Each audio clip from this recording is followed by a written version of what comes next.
So, what are you? Do you ever notice that some people just drop their social filters the minute they start drinking? I don't know why that is. Maybe it's to make room for more alcohol. This guy, he was trailing social filters like breadcrumbs when he walked up to me. And he asked me the wrong question. What am I? What am I? So I'm not even a human being, I'm a thing? I'm a person just like everyone else. But, oh, no, not what are you? What are you? He pointed to his tight leather pants and his puffy white shirt with his plastic hook hand. I'm a pirate, he said. He crooked his hook over at his polka-dotted girlfriend. She's Minnie Mouse. Slutty Minnie Mouse. Slutty Minnie Mouse, he said. So, what are you? I should explain. It was Halloween.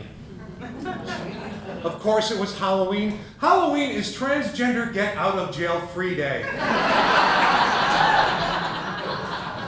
This was October 31st, 2014, and I had admitted that I was kinda, sorta transgender-ish 6 months earlier. And I was still getting used to appearing in public as a woman. I had gone out on occasion with others in the trans community to transgender-friendly places like gay bars and other gay bars. But this was the first time I'd gone out as myself, by myself, in a non-guaranteed safe venue. Granted, it was the home of a friend of mine for a Halloween costume party, but it was still a little bit nerve-wracking. I was still trying to figure out where I was on the gender spectrum, or at least it's what I was telling myself at the time. Honestly, there was nothing to figure out. I wasn't kinda, sorta anything. I was transgender. And I had known this since before transgender was even a word. But there's a difference between knowing something and admitting it, and there's a difference between admitting something and accepting it. It had taken me 50 years to get to the point where I could say that I was transgender, and although I had yet to get to full-on acceptance, I'd come farther in the past 6 months than I had in the previous 5 decades. So I need to remember that and honor that about myself. Now, dressing in women's clothing is not a fetish or a costume, but simply a more accurate representation of who I am as a human being. That much I knew. But I was still dressing as a man 12 out of 14 days at this point, and I was beginning to resent that. Resent the people and the circumstances that I was convinced were keeping me from being who I really was. And that included my own family. And that's no way to live. Anyway, back to the party. So, I knew I wanted to go dressed as a woman, but not the woman that I was, even though that was a woman that very few people had ever actually seen. Got it? So, dressing in women's clothing is not a fetish or a costume, but I could still wear women's fetish clothing as a costume. So that's what I did. I put on a tight, shiny vinyl skirt and black seamed lace-top stockings, the highest heels I could wear, which admittedly weren't all that high, but still. Plus a ripped Doctor Who t-shirt, fingerless lace gloves, a spiky red-haired wig, a motorcycle jacket, and these enormous boobs that I bought used.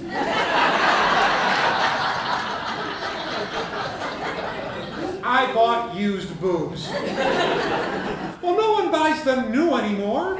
No, they lose half their value the minute you get them off the showroom floor. These only had one owner, a little old tranny who only wore them to brunch on Sunday. They still had that new tit smell. The outfit was a success. A guy I knew who had never seen me dressed as a woman before came up to me and said, "I am disturbingly attracted to you."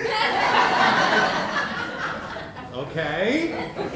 I'm justifiably appalled by you?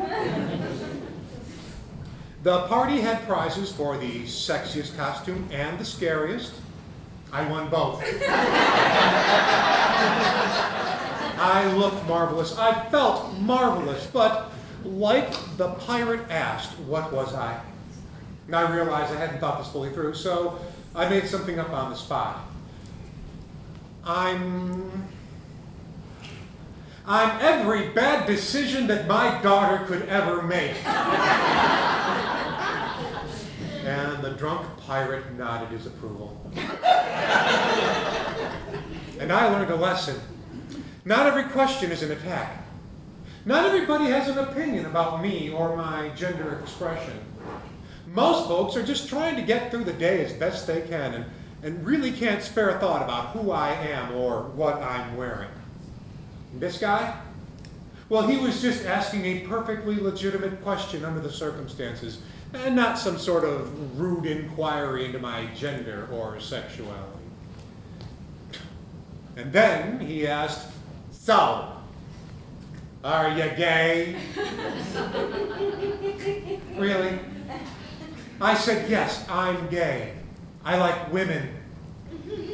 Which is a half-truth. Can't get through.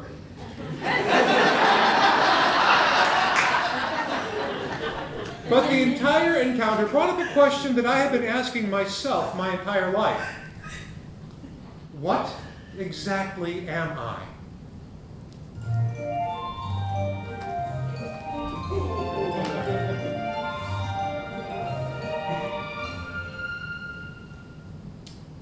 You were supposed to have been a girl.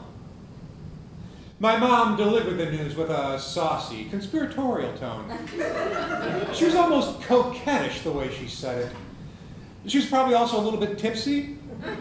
Mom, at this point in her life, was rather underweight, and our family doctor had prescribed a glass or two of wine with dinner as an appetite stimulant.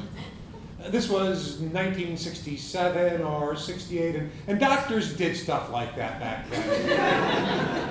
Mom may have been having an allergic reaction to the medication. Regardless of why, it was not the way she normally spoke to me. That was either at the top of her lungs or through clenched teeth. But not this time. We were at the kitchen table having dessert. My father sat opposite of me, scraping the last bits of vanilla ice cream from his bowl and not liking this new topic of conversation one little bit. My brother, on the other hand, was delighted. "Ha ha, you're a girl, you're a girl, you're a girl." "I am not, shut up." But I turned to my mom and I said, "Really?"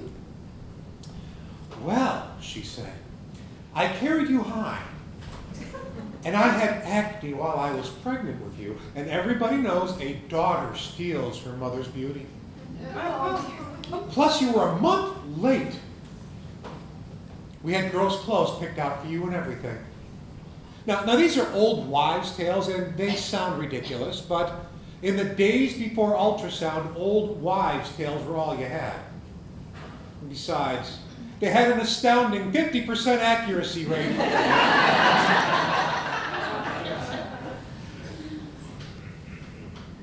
I remember so much about this moment. But what I remember most was thinking, oh, well, that makes sense. Because it did, on so many levels. Up to this point, 8 years or so into my life, I had been unable to figure it out, this fundamental wrongness of me. All that I knew was that I was not what my parents had wanted. I would lie awake in bed late at night waiting for the phone to ring. And if it did, I would creep to my bedroom door to listen, to hear if my parents, my true parents, had called to meet the ransom demands. I'm not making this up. I honestly thought that I had been kidnapped. But it turned out I wasn't in the wrong family. I was in the wrong body. I don't know how soon it was after this that I started wearing my mother's clothes, but it wasn't long.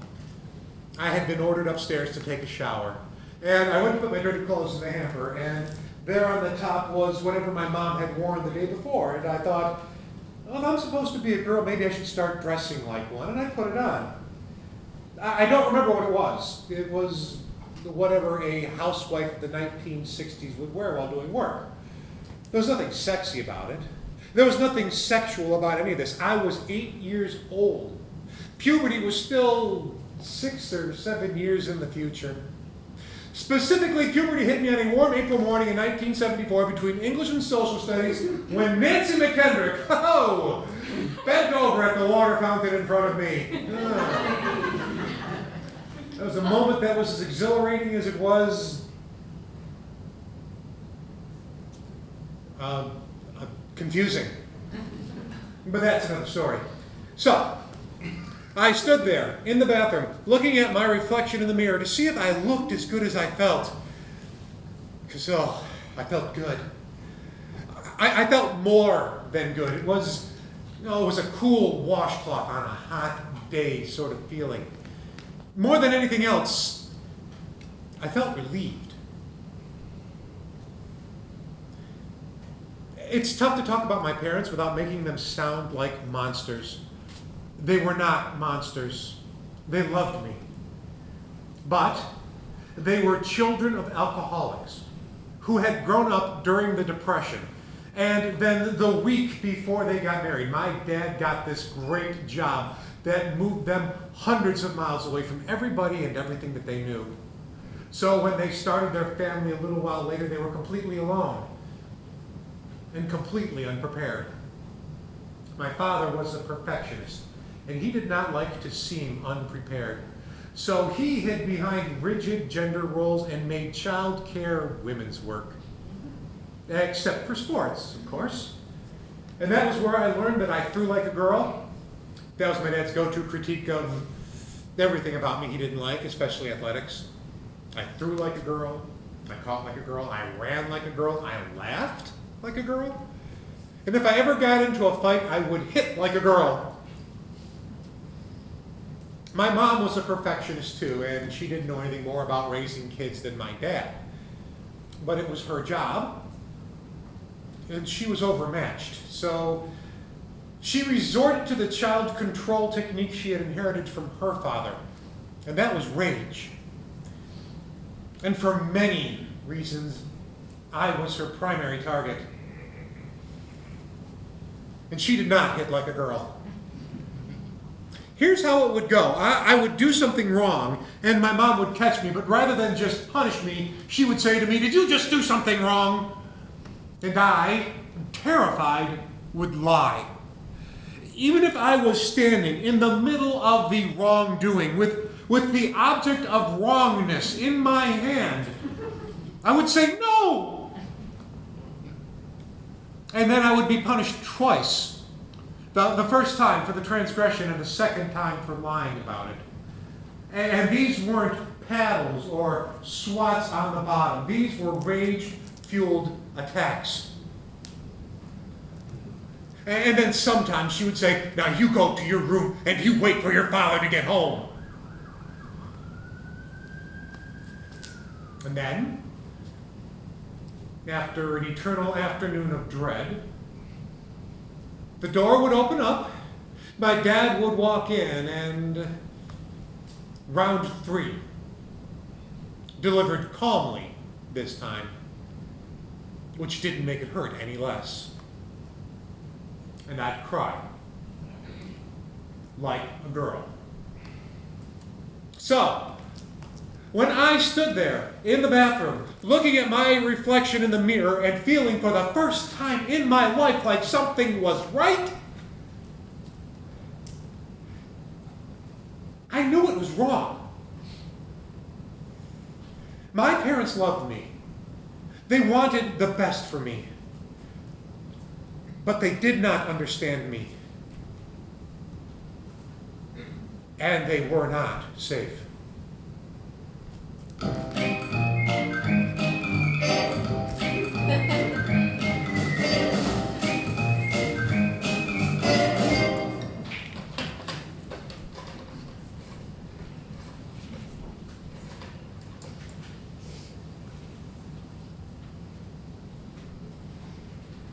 Hi, honey, it's just me, your mom. Listen, change of plans. Nobody's going to be home until after 6 tonight, so could you start dinner? There's hamburger thawing on the counter. Oh, yeah, make that. We all like that. And don't forget to practice your trumpet. You have lessons tomorrow. Oh, and this might be a great opportunity for you to put on that yellow dress of mine you like so much and just do whatever it is you do when you're home by yourself, okay? All right, honey. I love you too, sweetie. See you after 6. Bye-bye.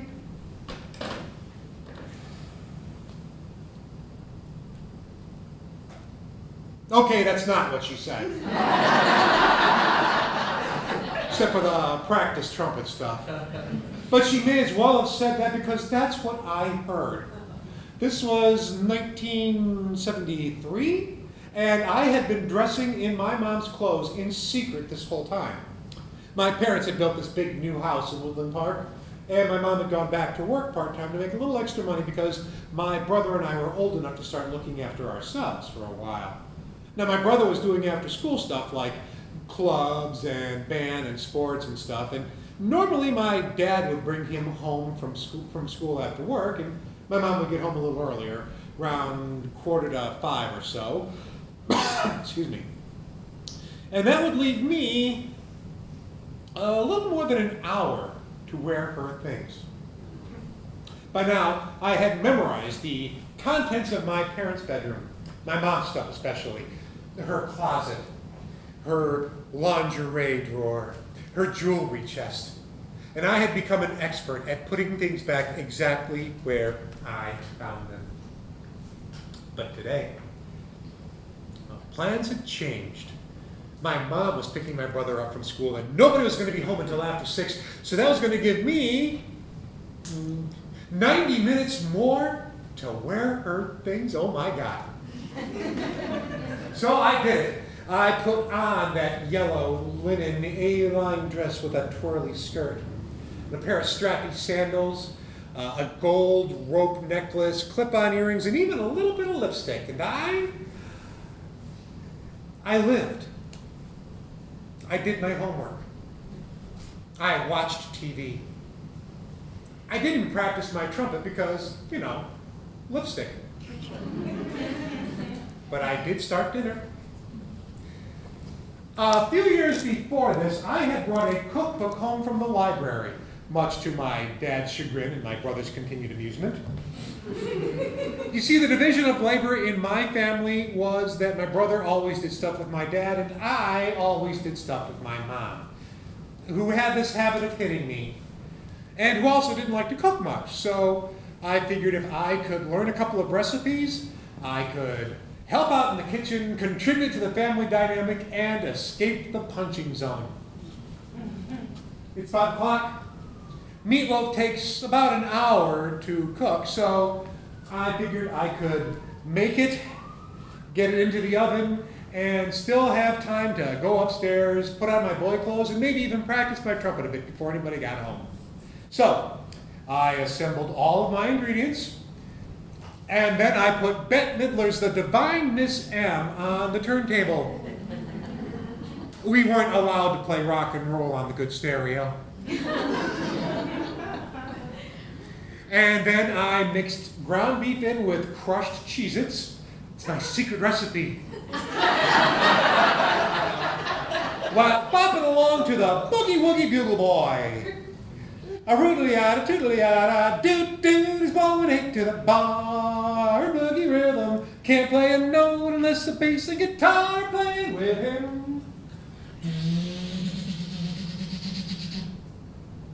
That's the sound of the automatic garage door opener. My parents had installed it to let us know that they were minutes from coming into the house. Okay, it also let the car into the garage or something, but that's not the important thing. The important thing is someone is about to come into the house an hour early. And it turns out my mom had decided to come home and change her clothes before picking up my brother, but didn't bother to tell me. And why would she? It's not like she's going to come home and find me dancing around in her clothes or something. I dash upstairs undressing as I run. I don't recommend you try that. Downstairs, I hear the door open. Hi, honey, I'm home. I run into my parents' bedroom and I close and lock the door. Downstairs, Brian. I kick off the sandals, take off the jewelry, wipe the lipstick from my face. She's wandering around downstairs. Are you upstairs? Are you okay? Answer me. I take off the dress. I take off the help the zipper from the back. By now, she's at the top of the stairs. Are you in my room? Why is the door closed? What are you doing in my room? I get the dress off.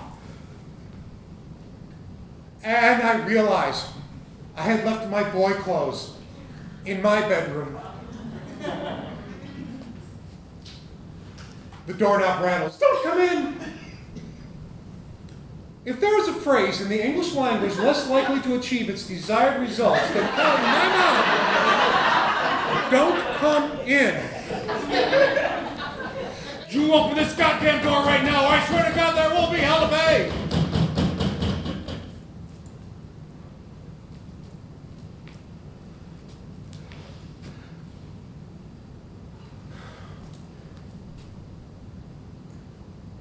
I unlock the door and she bursts in, fury on her face, and stops and looks. I had never seen this look on her face before. I had never seen her eyes grow so wide before. Are you wearing my things? I stood there in my mom's bedroom. My mom's slip over my mom's underwear and stockings. My mom's dress on the floor behind me. My mom's lipstick smeared on my face, and I said, no! That's how deep the pattern ran with us. Had she said, are you breathing? I would have said no. Speaking of which, I still was. Which quite honestly was a surprise. And how sad is that? But she wasn't doing anything. She was just standing there looking at me, so I tried again. Another lie. Just this once. Still nothing. I just wanted to see how it felt. And then my mom did something she had never done before and would never do again. She kissed me gently on the lips.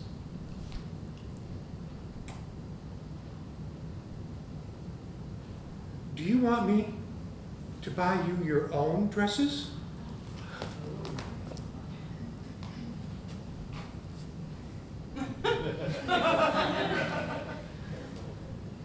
I said,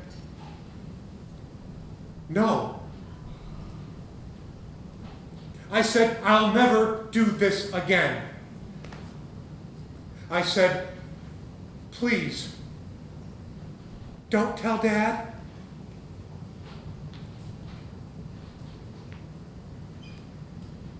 And I started to lift weights. I lifted weights.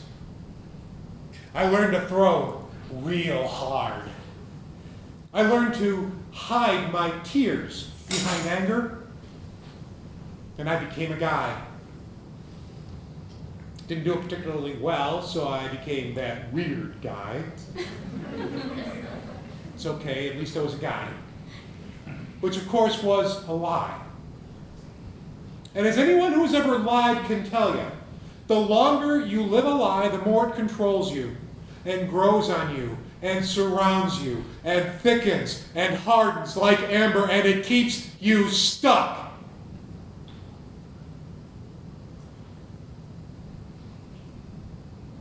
And it sucks.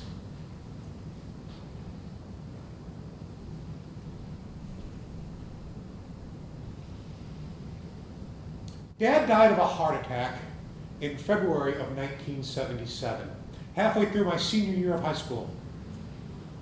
I don't know if my mom ever told him about this or not. He and I never talked about it, and in fact, my mom and I never talked about it again either. One thing that was not a lie is that I never wore my mom's clothes again after this, partially because I had this amazing growth spurt. That Nancy McKendrick water fountain moment happened after all of this. And puberty hit me hard.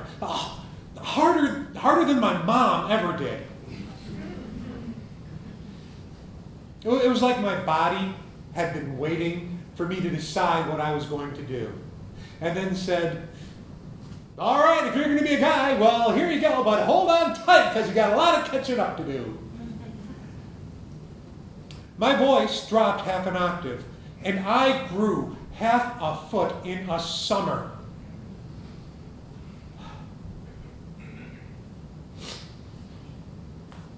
Perfect camouflage for a spy in the House of Men. Okay, folks, we're moving on to Act 3, Scene 2. This is for Victoria, Elizabeth, Susan, Tom, Adam, the sheriff, and the townspeople. Places for Act 3, Scene 2. Wait. Hold places. Yeah, we're gonna do Act 3, Scene 1 again. Victoria, Tom, and Elizabeth, please.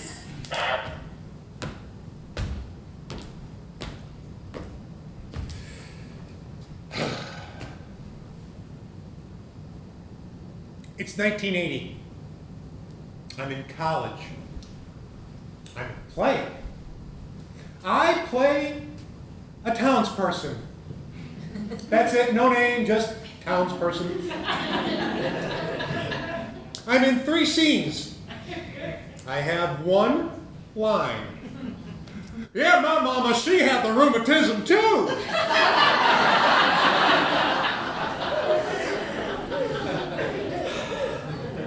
I deliver that line in Act 3, Scene 2.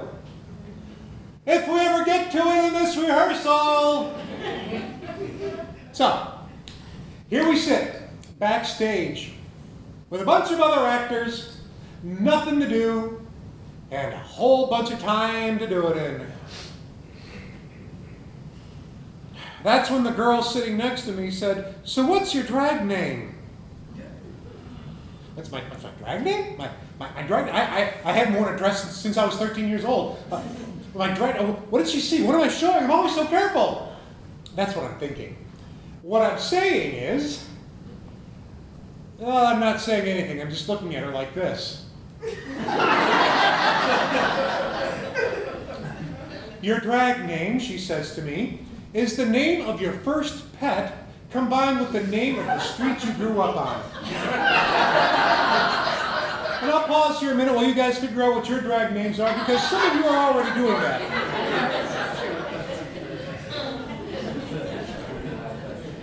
She asked everyone eventually. She just happened to start with me. And everybody had a good giggle at how funny or silly or accurate their drag names were. Except for me, of course. This hit a little bit too close to home. Think about that. I was in a room full of actors, a group of people not known for their rigid adherence to traditional sex and gender roles, and I was concerned they might find out I didn't have a traditional sex or gender role. Afraid of what? I don't know. Afraid of myself, I guess. So, while everybody else sat around and chatted and laughed, I sat apart from them, because apart was where I felt safest. That was me. That was my life.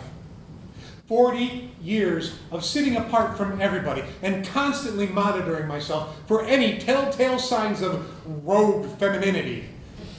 Which is ridiculous because it doesn't work that way, you know? My psyche is not filled with blue boxes marked boy and pink boxes marked girl that I could either stow away someplace or paint the appropriate color. So, rather than become a person, I adopted a persona. That's what spies do to escape detection. My persona was the sarcastic fat guy. I dressed horribly. I grew this big scruffy beard, and I maintained a low-level simmering anger that usually expressed itself as humor. The disguise worked well, especially with men. especially if alcohol was involved. With women, it was a little bit different. My persona required me to like women, and to be honest, I did, but I don't think it was in the same way guys did. Plus, they terrified me. So, talking to them was out of the question. Instead, I chased them. That really is the best description of what I did. I chased women. I chased women like a dog chases cars, loudly and constantly, and with no idea what to do if I ever caught one. Luckily for everybody, I rarely did.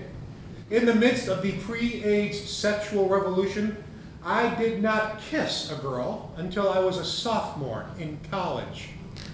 I hugged my prom date goodnight. I didn't kiss a woman sober until I was nearly 30. That would be the woman that I married. That would also be the woman that I divorced. Small world. Now, a lot of good things came out of that marriage, but it was destined to fail, and when it failed, it failed spectacularly. When the dust settled, I was left with little more than a couch, a car, 3 cats, and 2 kids. That was okay. Everything that was destroyed was pretty much based on a lie. Now, having a life that is nearly totally destroyed has some advantages. There wasn't much worth salvaging, so I got to rebuild from scratch, and that's what I did. I started to exercise. I started to eat better. I started to lose weight. I got into a 12-step program. I got into therapy. I got honest with myself to a point. I did my best to keep the topics of gender and sex off the table. Gender was easy. If I didn't bring it up, it didn't get talked about, and I didn't bring it up. When it came to sex, I would talk about how aggressive I was getting with women, which is true. You see, one of the things that I did when I started rebuilding my life is that I started talking to women. More importantly, I started listening to women. I sought to understand them. I began to relate to them. I started building these really satisfying, emotional and spiritual relationships with women that would get destroyed the minute things got physical. You see, in order for me to perform as a man with a woman, I needed testosterone. And I needed a lot of it from outside my body and in. And I would draw it in. And I would draw on it. And I would concentrate on it. And I would use it and focus on it until it turned me into this big, raging asshole. And a lot of times even that wasn't enough. And that was just one lane in this veritable traffic jam of existential interpersonal relationship crises that came snarling to a halt in my head one morning in April of 2014, just after my therapist began his 2-week windsurfing vacation. So I got on the internet in search of solutions or distractions or both, and I came across a test called the COGIATI, which stands for the Comprehensive Gender Identity and Transgender Index. Now, I have no idea if the COGIATI is any more or less scientifically valid than the which Harry Potter character are you? But I took it. The COGIATI, not the Harry Potter thing. Okay, I took that too. I'm Luna Lovegood. Is anybody surprised? We're getting off topic here. So I took the COGIATI, and I was surprised to discover that the questions that it was asking me were the exact same questions that I had been asking myself my entire life. And when the results came back, I said, oh, that makes sense. Because it did. On so many levels. And then, honestly, I took a shower. And I shaved off my beard. And I looked at myself in the mirror to see if I looked as good as I felt, because I felt good. And I looked at myself in that mirror and I said, I have no freaking eyebrows. Because I didn't. I used to have them, but they were gone. What happened to my eyebrows? Did I lose them in the divorce? What this was me actually looking at myself for maybe the first time in my life and being okay with what I saw. Now, admitting that I was transgender did not solve any of my problems. It just made those problems easier to deal with because I was being more honest with myself for once. Oh, and that path from admitting to accepting that took more than 6 months, it took about 7. After that, it was really just items of timing. I told my family that I was transgender by the end of 2014. And then in 2015, I told my friends and my church and my coworkers, so that by October of 2015, or what I like to call my tranniversary, I was out everywhere, even at work, on my emails, my business address, everything. And as far as what name to use, that was easy. I'd had it for decades.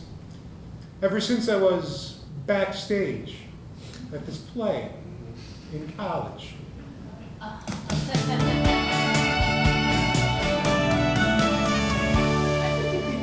Looking for something, darling?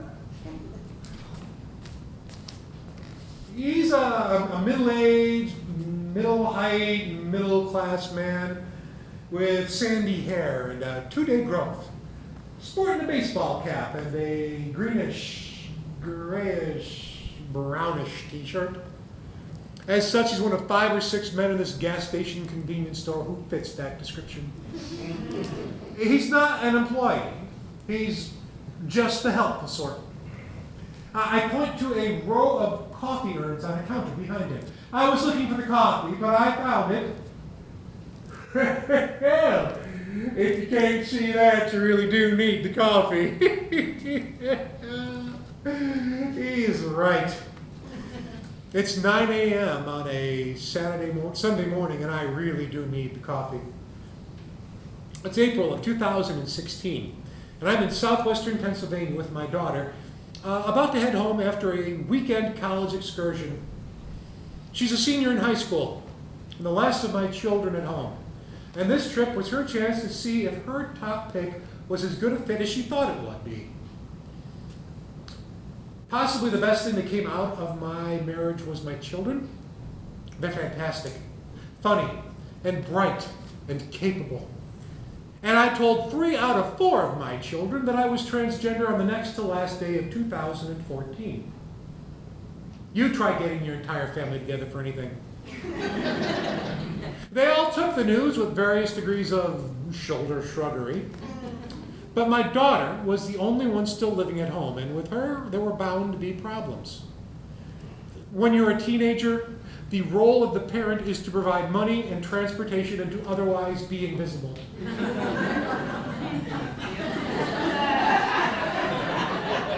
I failed on the third part. It took crying and counseling and concessions on both of our parts to get through this.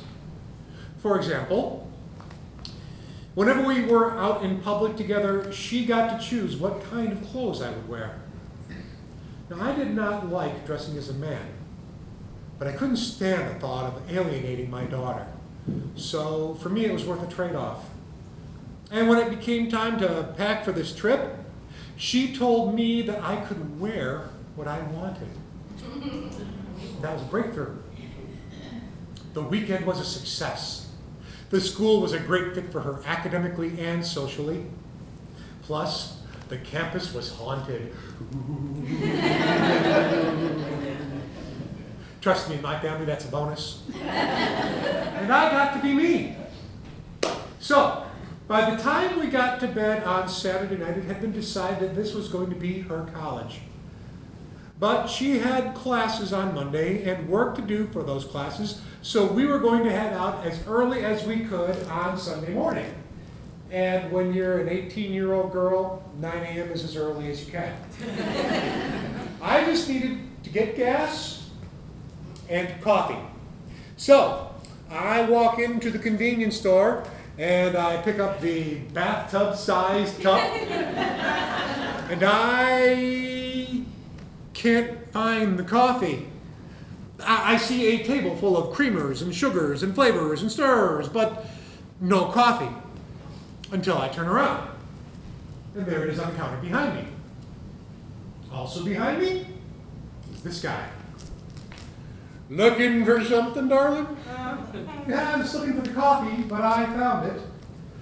Well, if you can't see that, you really do need the coffee. Yes, you're right, I really do need the coffee. Thank you very much. Now, he's standing right in front of me. So close that I actually have to back up to walk around him to get to the coffee. And as I go to the coffee, he follows me. He follows me close. Uncomfortably close. And as I start to pour, he grabs my ass. I'm wearing leggings and a long tunic. And he reaches up underneath the tunic and he latches on.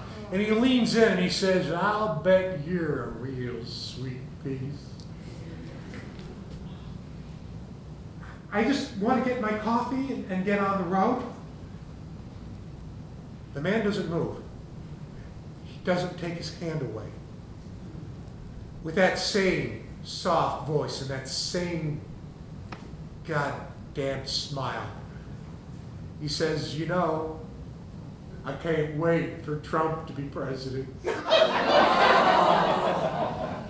Because then we can take care of all the maggots and the faggots like you." And then he steps back. And in a louder voice, he says, "Now you have a good day and a safe trip home." And he walks out the door. I don't remember what happened next. I assumed that I paid for my coffee. I imagined that I looked for this guy as I walked out to my car, but I don't remember that. The only thing I do remember was thinking, get to my daughter, get to my car, and get out of here. Which I did. Because the next moment, I remember, was seeing a sign along the side of the road that said speed limit 35 miles an hour, and then looking down and noticing that I was doing 70. So I took my foot off the gas, and I started to cry. Not a lot, just a tear or two. But my daughter noticed. She's good at noticing. She didn't say anything, but she's good at making me notice that she's noticing.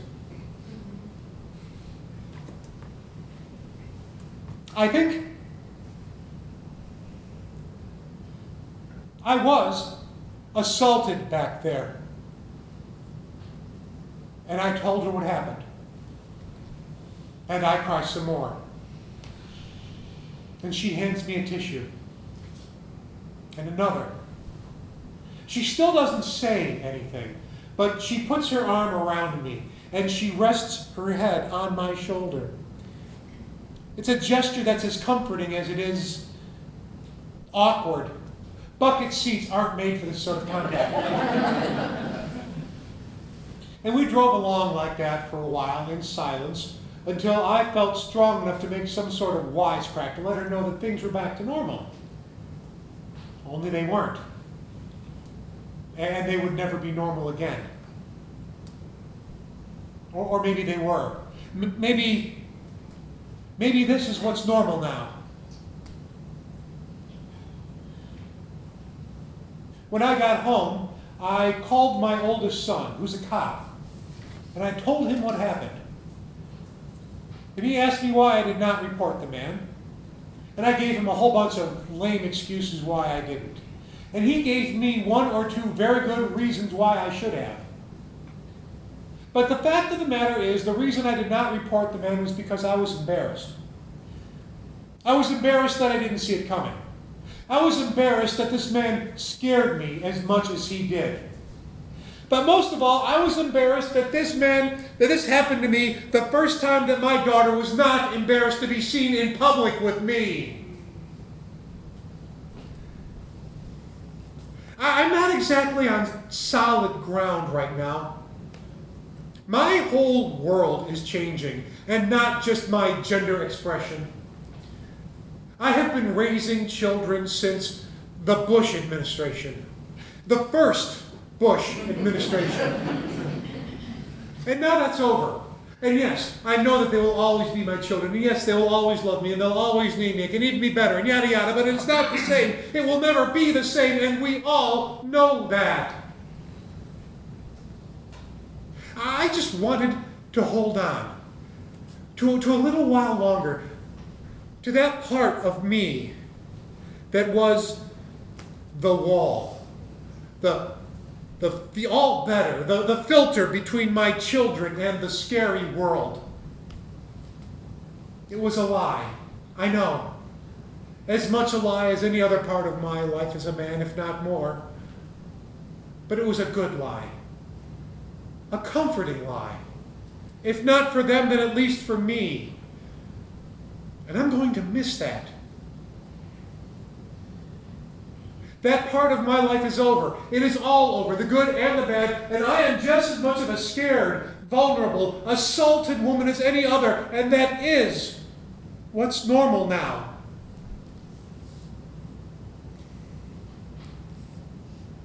There's a gift in this. I believe that. I believe that everything, absolutely everything that happens to us has a gift that comes with it. Sometimes the gift doesn't appear right away, or may not be what you think you want, or may not even be specifically for you. But it's there. A little while after this, my daughter complimented me on the way my dress matched my earrings. This was a first. A little while after that, she asked me a this or this fashion question. Also a first. Now, this may just be the normal progression of our lives together, but I can't help but think that seeing me as that scared, vulnerable, assaulted woman helped move her along. And then there's this. When I told my closest friend about this, she said to me, "You have a daughter, and she is going to be facing this shit over and over again in her life. And you, Penny, will be able to teach her with so much more depth than she can possibly imagine."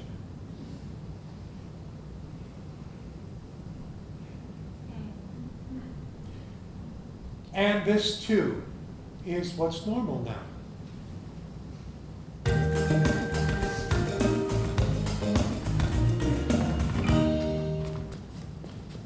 "Where's Lulu now?" asked Lulu. I smiled. "Well, she's right in front of me," I said. "No," said Lulu, "not me. You're Lulu. Where is she?" I should explain. Lulu, not my Lulu, but the one standing right in front of me, is my friend. And she's 5.5 years old. And her boyfriend's name is Ryder. And she can run really, really fast. And her birthday is September 17th. And she loves her sparkle sneakers because they're pink. And pink is her favorite color. But green is good too. But purple is her favorite color. And anyway, they make her run really, really fast. Want to see? I met Lulu last Sunday here at this coffee shop where I had stopped to do a little bit of writing before church.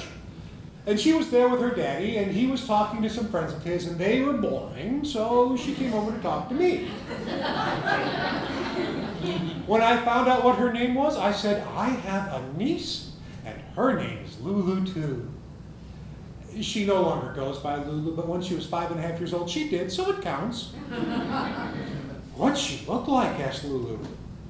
Well, I opened up Facebook on my computer and I scrolled through till I found a picture of her and her boyfriend smiling by a river. She's pretty, said Lulu. What'd she do? She's a spy. She is not, said Lulu. She's just a person. That's what she wants us to believe, I said. But she's the spyest of the spies. She is not, said Lulu. She's just a girl. And that's her boyfriend, she said, pointing at the boyfriend. That's not her boyfriend, I said. That's her contact in the resistance. A mysterious man known only as the Baron. They took this picture while they were on a rescue mission on the steppes of Russia. Well, that seemed to overwhelm her a bit, so she giggled on over to her daddy to tell him what I said. A few minutes later, she came back to me. Where's Lulu again? Rafting in Burundi. That is not what you said Lulu. Yeah, she moves around a lot. And she ran back to her dad, laughing even harder, and now the rules of the game had been set. She'd run to me, ask, where's Lulu now? And I would tell her, making crepes in Algeria, playing parcheesi with the president, painting Pokemon on the Sistine Chapel. It didn't matter. I'd say something silly, and she'd laugh and run and laugh and run and laugh and run. Repeat and repeat and repeat. It is a fine game to play. Once. Now here it is next Sunday, and she's ready to go again. And I need a miracle. And the universe provided. Where have you been? Asked the miracle in a perfect clenched-jawed imitation of every exasperated mother everywhere. I told you I was here, responded Lulu in matching faux exasperation. The miracle's name was Sasha, and she was 4, but going to be 5 next Wednesday, and she and Lulu were best friends and proved it by hugging each other until they fell down, and that proved it. At this, a mother, not sure whose, came over and asked the young ladies, what did I tell you about behaving in public? And then came over to me to apologize for having them bother me. Oh, they're not bothering me, I said. Lulu and I are friends, and Lulu nodded. Well, we'll be going soon, said the mom. Okay, I said, but they can hang out here with me if it's okay with you. My youngest is a senior in high school, and I kind of miss this. And in my head, I'm thinking, and the best part is, I get to wind them up real good. And not have to worry about the fallout. So, the 3 of us had a wide-ranging conversation that touched on such subjects as, who's better? Lulu. Who's funnier? Sasha. Who runs faster? Oh, we both run faster because Sasha has the same sparkle sneakers as me, only hers are green, see? And who had the better boyfriend? Sasha, because Jamie was taller. Oh yeah, well, Ryder's older. Oh yeah, well, me and Jamie got married. Oh yeah, well, me and Ryder got married last week. Well, what do you want for your birthday, I asked Sasha, bringing the conversational level back down a notch or 2. I want a bicycle, and I want a jean jacket, and I want red earrings, said Sasha, coming up with the idea all by herself, and not because I was wearing a jean jacket and red earrings at that point. I want earrings too, said Lulu, and I'm going to get them when I get my ears pierced on my birthday on September 17th. But Sasha got her ears pierced when she was just a baby, and Sasha nodded shyly. Well, that's good, I said, if you like to wear jewelry. I just got my ears pierced a little while ago, and it hurts, but it's worth it, I said, as I saw a look of doubt cross Lulu's face. Why is your voice so low? Asked Lulu. Why is your hair so yellow? Are you a boy? No, I'm a girl. You're wearing a wig, said Sasha. Lots of ladies wear wigs, I told her. You're a boy. This is going away I did not want it to. No, I'm a girl.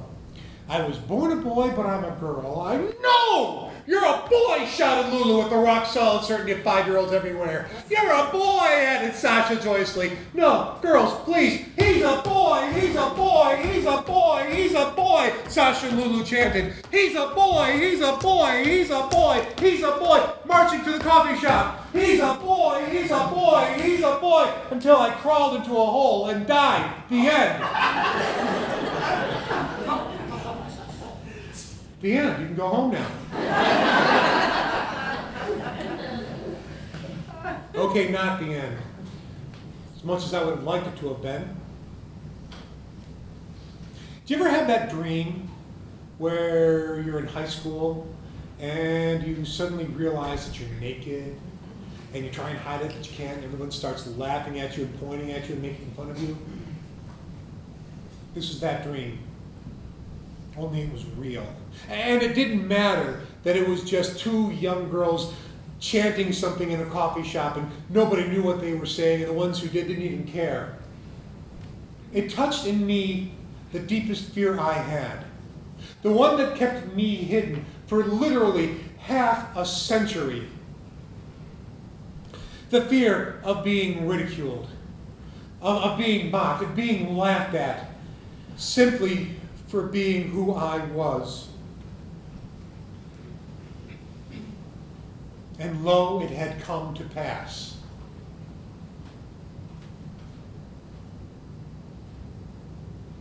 I have an addict's brain. Thank God. Because admitting that I have an addict's brain means that I get to use the tools of recovery, such as this one. As an addict, I am not responsible for my first thought. When faced with an uncomfortable reality, my first thought will always be to run and hide and distract myself in any way possible from that reality, and I am not responsible for thinking that way. I am, however, responsible for my second thought. So I need to make it a good one, and I need to get to it as soon as possible. My second thought was this. This is not a nightmare. That I can handle this. This is just two young girls who are reveling in the discovery of some secret knowledge and aren't concerned about anything else because they don't know that there is anything else. In other words, a teachable moment. Oh, goody. In the grand scheme of things, teachable moments are preferable to moments where you're getting your ass grabbed in a coffee shop. But they're nowhere near as much fun as moments where Lulus are spies and boyfriends are barons. So, after the mom came over again and talked to the girls about indoor voices and proper behavior and maybe not going to the trampoline place after all, I called them over. I did not yell at them. I simply told them the truth. It makes me sad and scared to be called a boy, I told them. And their eyes grew wide, as did the mother's.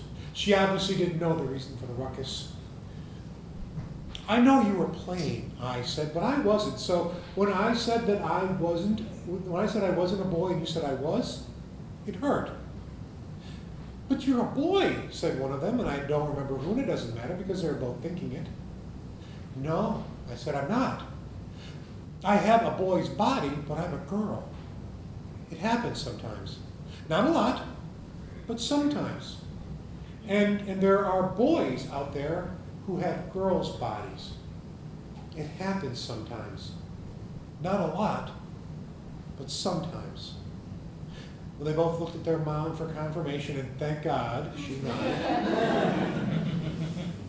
I know you were just playing, I told them, but there are people out there who use the words that you guys use to try and hurt people like me. And that's what made me sad and scared. Well, they looked like they were about to start crying, and that would accomplish nothing. So I said, I'm not mad at you guys or nothing. We're still friends, right? And they nodded. That's what I like to hear, I said. Up top, pork chops, and we high-fived, the universal symbol that the lecture is over and we're back to pretending that I'm nearly as cool as they are. I'm so sorry they bothered you, said the mother. They're still not bothering me, I told her. They can still hang with me if they want to. Let me just go say goodbye to my friends, she said, and she turned and walked away, but stopped a few paces and turned around and mouthed the words. And I mouthed back. And then I turned to my friends to reestablish normalcy. Hey, I said, I just noticed something. Lulu, you have a heart t-shirt, and Sasha has hearts on her leggings. That's because we're best friends, said Sasha, beaming. And I have a heart necklace, said Lulu, and Sasha has hearts on her socks. And then to prove that she was okay with me being a girl, she said, maybe next week when you show up, you can wear something with a heart on it too? I don't know, I said. I think I'm pretty much done with having a heart on.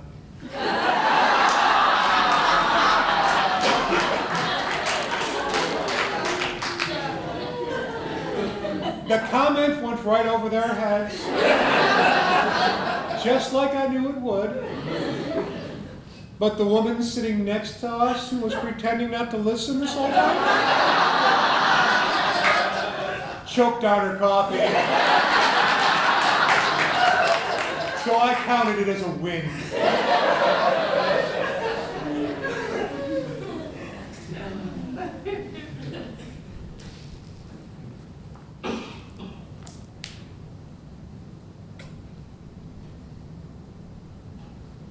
Do you want me to buy you your own dresses?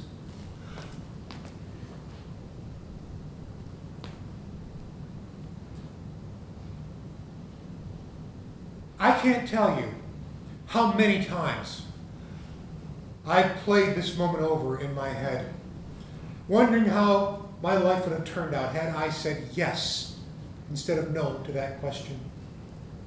For decades, I thought I'd given the wrong answer, as if there is a right or wrong answer to a question like that. For the longest time, I thought I'd given the wrong answer because what I gave was the safe answer. My father had very definite ideas about what men and women were. He had a hard enough time with a son who threw like a girl. He would have never had gotten past a son who dressed like one. And my mom would have been supportive in her own way, but she had definite ideas about how her children should appear in public, and this would have been our little secret for her, which would not have been enough for me, and I would have come out against their will. And there would have been no place in my conservative little hometown for me, so I would have gone to New York, which is where I wanted to go in the first place. Except I would have gotten there a year or two before the AIDS epidemic hit. Or maybe it would have been wonderful. Who knows? It's all just speculation at this point. I am here, and it is now, and I have far more important questions to ask myself. There was a question that I asked at the beginning of the show also. What exactly am I? Well, I find that I'm not interested in answering that question either. So I will leave it to anybody to answer as they see fit. I'm Penny. And I'm happy. And that's enough for now. Yes.